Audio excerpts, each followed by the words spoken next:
Hi, this is Carrie Cooper for Guitar Centre's Focus on Rock.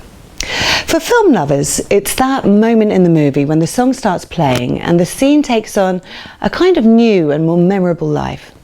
As rock music lovers, many of us will most likely have our favourite movie moments when a song just took our breath away. One that was accompanied by an achingly strong song and that forever rings emotive with the storyline, era and atmosphere of the film itself.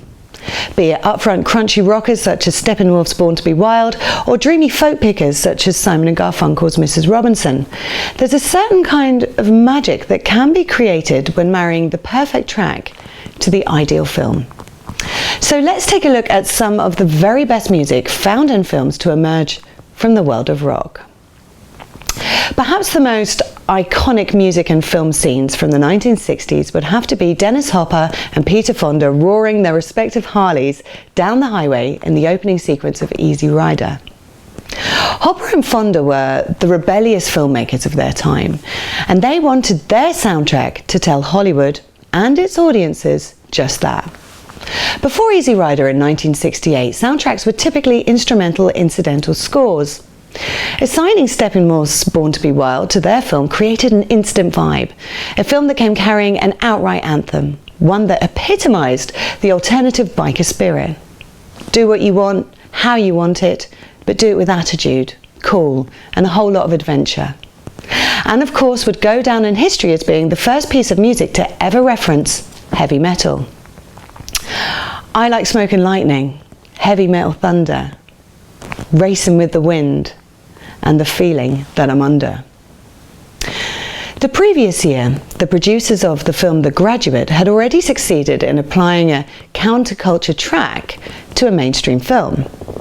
Now, you'd be forgiven for believing Mrs. Robinson was written specifically for the film, but that wasn't quite the case. Director Mike Nichols had asked Paul Simon to write some music for the film, but when its completion neared, Simon had to confess he'd only managed to write one part of the song.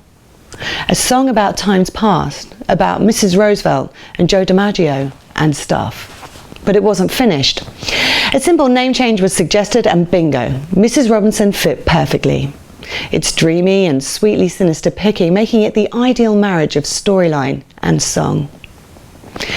Now, we can't touch on movie soundtracks from rock music greats without giving a nod to the sound of the eighth James Bond movie, the 1973 mammoth rock score hit that was Live and Let Die.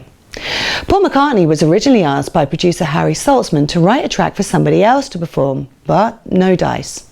Paul would only write a track if he and his band Wings could perform it. Co-writing it with his then wife Linda, McCartney joined forces with George Martin for the recording itself. Together, they arranged those incredible orchestral breaks, producing the first ever Academy Award nominated Bond soundtrack of all time. Live and Let Die also had a great second appearance in the movies when Jennifer Lawrence somewhat spectacularly sang it in 2013's American Hustle while doing her household cleaning. The power of just the right song cannot be underestimated. After all, Pulp Fiction wouldn't be Pulp Fiction without Chuck Berry's You Never Can Tell, playing during the Twist contest. Of course, John Travolta and Uma Thurman would win the dance contest in the 1994 film, but spoiler alert, the night wouldn't end quite as fun-filled as their dance contest trophy win. And where would Wayne's World be in the psyche of our musical minds without that explosive Bohemian Rhapsody headbanging in the car scene?